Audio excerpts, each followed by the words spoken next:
Fuck, man. Let's see if I can get interrupted again, because I'm trying to fucking make a personal record or something. What's going on? I got some records pulled out, and this is all basically shit that I've been listening to a lot lately. It's mainly shit that I've gotten in recently, with the exception of one of these that I've kind of had for a couple months at this point. But I just never showed any of them, so yeah, I just pulled a couple records out. We're going to talk about them. If you can hear it in the background, I just put this on. Fuck. Judas Iscariot of Great Eternity. So fucking psyched that this got reissued through Archivist. Yeah, because basically before this reissue, if you wanted to get a copy of this, even on CD, you were looking at fucking upwards of $60. So, yeah. So I'm glad it got reissued. Plus, this is a really nice, like sort of digi book. If you guys haven't seen this, sort of like a book on the inside. Really, really cool. I love this album, man. One of the better Judas Iscariot albums, which may explain why it's so hard to find. But yeah, get it while you can now, because once that sells out, you know you're going to be looking at $60 again. So don't let that happen to you. So you guys might sort of realize that in these videos, the first record that I show most of the time is something that I usually talk a bit more about, because it's something that I'm a bit more excited about. It's a special thing that's made its way into my collection, or it's just a just something I want to talk about. And this is definitely something special that's made its way into my collection, and it's been at the top of my want list for a long time. And the thing is, it's not even that it was always super expensive. The problem was that it was upwards of $100, and it was always overseas, and those two things together just wasn't enough to sort of, have me pull the trigger. So I waited, and I'm glad I did, because I got this mint condition copy of this within the United States for cheaper than I've ever seen it go for. And the second I saw that Fallen Empire actually had this in their distro, because if you guys follow Fallen Empire on Facebook, you may remember sometime, I guess probably in July, probably July, the guy put up a bunch of his like personal collection for sale. And there was a lot of really good shit in there, and I got 3 records myself, but this was the main thing. When I saw this and I saw the price, I didn't even think about it, you know what I mean? It was one of those things, yes, I'll have that. And yeah, man, I'm so fucking stoked to own this. And of course, I'm talking about this. This is Mütiilation's Vampires of Black Imperial Blood. Fuck, man. Like I said, I'm so pleased to own this. This is, of course, the debut Mütiilation album from 1995. I believe it's the only album that Maynok did with another person. Of course, this is Mordred. But, dude, it's so fucking cool to own this, because this is, you guys know, this is the Dark Adversary reissue, and I believe it's from 2012. And this is the only official reissue of this album. Of course, you can get this album relatively easily, but you're going to end up finding a Drakkar pressing of this album, which is a bootleg. I can't express how excited I am to finally fucking own this thing. And like I said, this thing is absolutely mint condition. There's not a scratch on it. There's nothing wrong with this thing. And it's just really, really cool. Fucking back, man. One of my favorite pictures of all time. Fucking Mordred having flashbacks from Nam. Yeah, really, really fucking cool, man. Listening to this, actually playing it on vinyl, because I do have the CD. The CD actually has the alternate artwork on it, but this is way fucking better. Yeah, but every fucking song on this thing is perfect, man. The atmosphere, the cold, grim rawness of this album is just, it's unrivaled. And of course, this has like Transylvania on it, and this has this specific vinyl version. I don't think the Drakkar pressings do. The Rite of Darkness, of course, Bathory cover from The Return.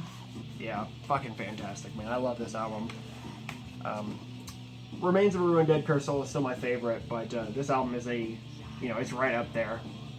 Yeah, so you got a badass fucking gatefold here. Really, really cool. Got all the lyrics. I don't think the Drakkar pressings come with lyrics. I'm not certain, but I know it's not a gatefold. This is a double LP, both on black vinyl, so I'm not going to show you really. I'll show you a couple of the labels because they're pretty cool. But yeah, man, besides that, I can't really say anything besides I love this album, and I love that I own a copy of the Dark Adversary reissue of this. So, fucking quality shit, man. Check it out. If for some reason you haven't listened to this, you'll really dig it. So that's Mütiilation with Vampires of Black Imperial Blood.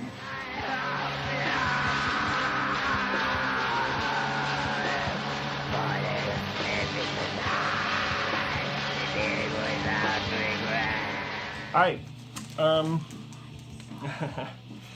fucking probably pissed some people off with this one, dude. Sturmer, The Blood Calls for War. Lately, I have been head over heels in love with Sturmer. Man, I'm probably over the past, 2 months, I've bought a few records, a few shirts. I've just been listening to this on a regular basis. Sturmer, I mean, just in general. But this is such a good fucking album. And if you guys aren't familiar with Sturmer, it's a Greek black metal band, but it's not sort of orthodox, straightforward black metal. It's very bassy. It's a lot heavier than normal black metal. But of course, this is like an NS band. And I don't care. I love this shit to death, man. Every one of these songs are perfect. And the thing I love so much about Sturmer, and I think that the thing that a lot of you guys would end up really liking about this band, if you do decide you want to listen to this, is this band has a very simple approach to the style of music that they play. A couple riffs per song. But like I said, it is very bassy, and there are like catchy choruses on almost every one of these songs, and I think that point is made especially clear in the 5th song on this thing, which I think is the first track on the B-side, The Hammer Falls on Zion. Fuck, man, that's easily my favorite track on this thing, and I don't have enough good things to say about really every one of these songs, but yeah, especially the song Hammer Falls on Zion. Fucking perfect. Hearts Full of Hate. Love it. Here's the back cover for you. This is not subtle, NS. This is definitely sort of in your face. We don't care if you don't like us, NS. One slight annoyance I have is there is this sort of like manufacturing defect on the top. It's the back cover sort of glued up too high on one side. I don't know what the fuck.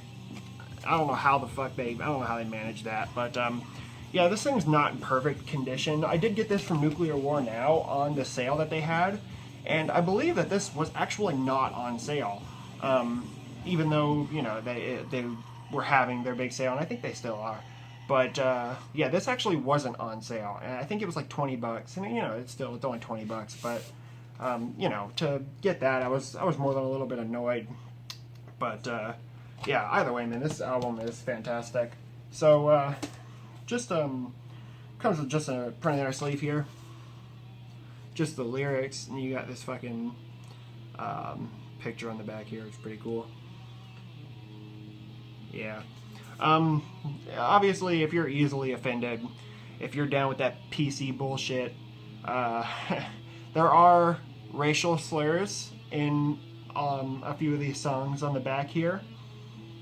Basically, the worst of the worst in terms of racial slurs. But yeah, like I said, that's just, you wouldn't care unless you're, easily offended. But I like to think that most of you aren't. So yeah, there's that. It's just black vinyl. I don't think there's anything special on either of the labels. There is not.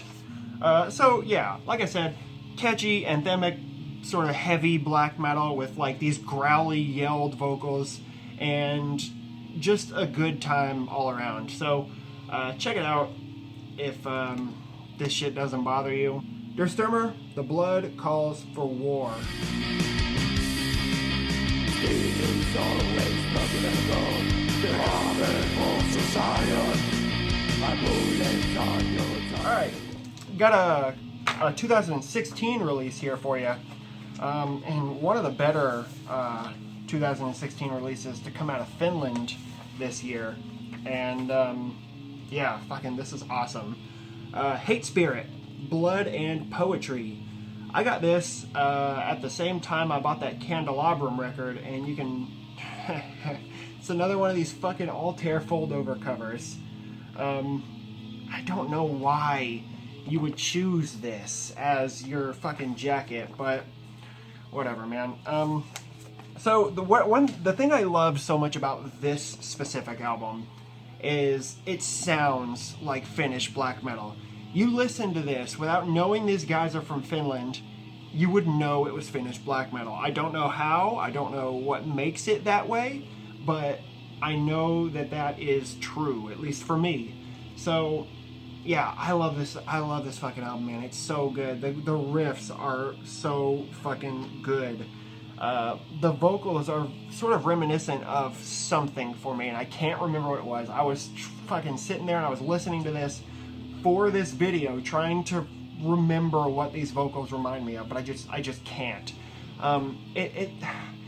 They sort of, like, the closest comparison that I can make without my brain going, yes, that's it. It kind of sounds like a sort of spin on Black Goat from Goat Moon's vocals. Very, very loosely. But they are very feral, animalistic sounding vocals, which, you know, Black Goat from Goat Moon does have. So, if you want to listen to something like that without the sketch, then this is probably your go-to album.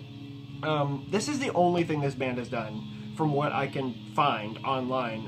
Metal Archive says there's nothing else. Discog says there's nothing else. Altair, the only thing listed is this. And it is a full-length album, but you can see those three members here. I don't know if the members are in any other bands.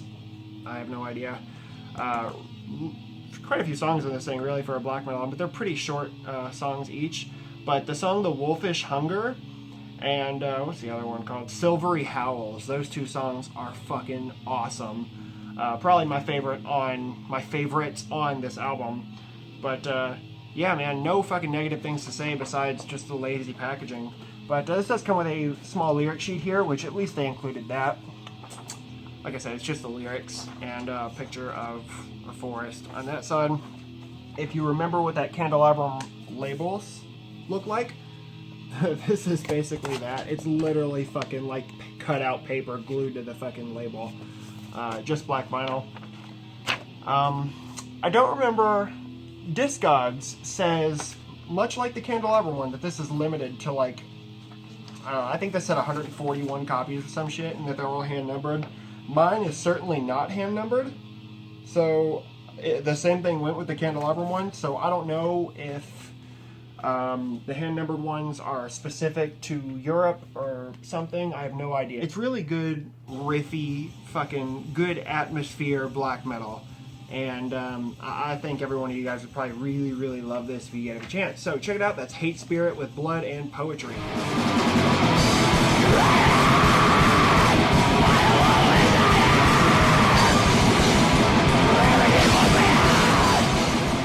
Alright, this next one I can kind of fly through.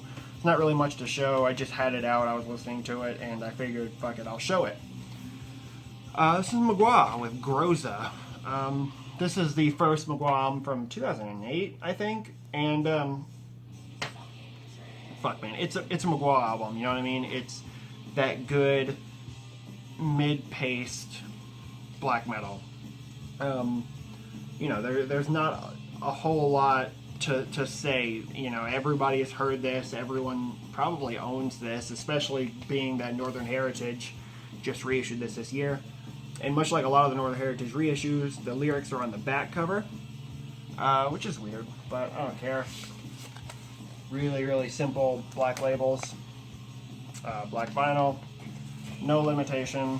There's really not much to say. Like I said, it's fucking, if you guys have heard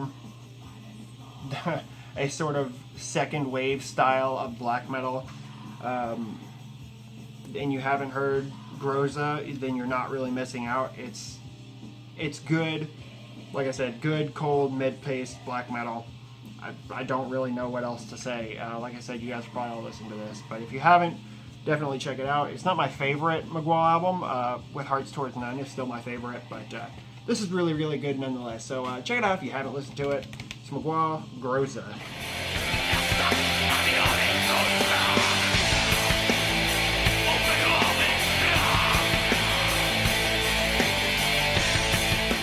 Alright, and finally, another 2016 album, but one that I'm a lot less excited about. This is Prootica with The Curling Flame of Blasphemy. Now, if you guys, well, I guess for those of you who have been around on this channel for, for a long time, you'll know that I truly love Prootica. I have all the albums apart from one of them. And along with like some, the EPs and shit like that, but something about this is just not doing it for me, man. It's basically much like the Magua album that I just talked about.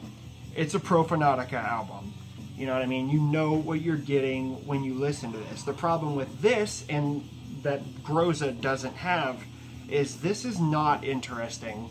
I guess basically after however many albums, this is the 4th Prootica album, but I guess apart from, like every other album, it's basically that again. If you've listened to Thy Kingdom Come, you've already heard The Curling Flame of Blasphemy, and at this point it's almost just not interesting anymore.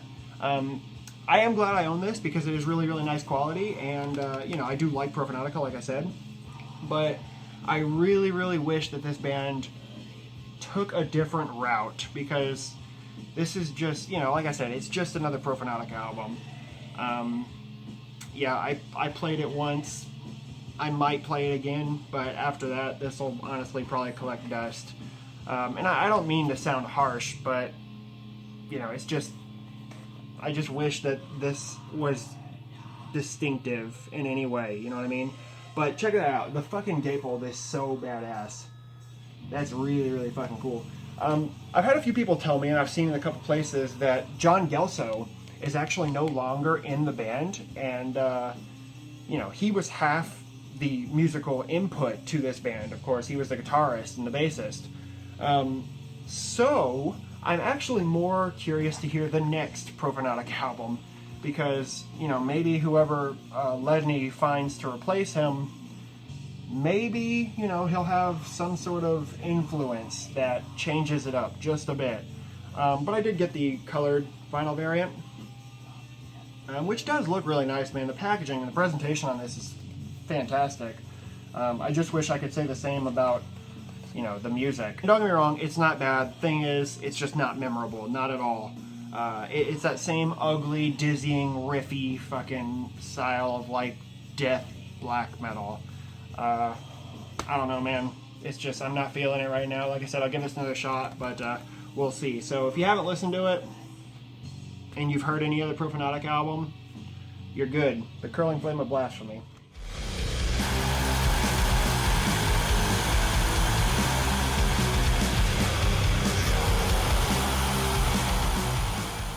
Alright guys, that's it. That's all I got for you. 5 records down. I think I might actually film another video right after this, because I feel like making another video right now, and I don't feel like being pressed for time again. So, thanks for watching if you did, and till next time.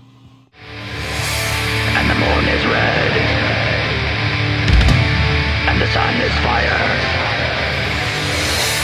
with the force of moon.